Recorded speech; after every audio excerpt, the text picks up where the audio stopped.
Mukura ibajije Reyo iti ariko sha ni gute ufata inyama zose ukazishyira ku isahane yawe? Izo toni zirenga 30 urashaka kurenzaho n'izanjye?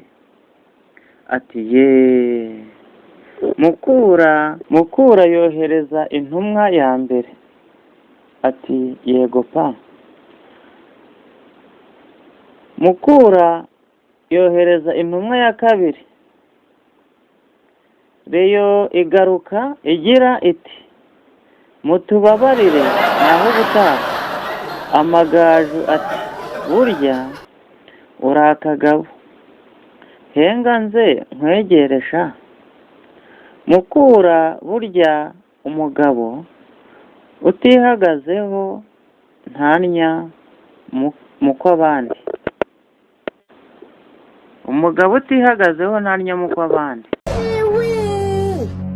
Amagaju yo nuko urakabyara, henga nze mbikore utyo sha. Amagaju aritegura. Aperi ibwira Mukeba iti genda baguhaye so sha. Reyo ati Imana ikubabarire urakoze, iyaba utari Mukeba ntuba umbwiye utya. Arivuga ndi nyamukandagira mu bitabo, sindi nyamukandagira buriri, sindi nyamukandagira butaka.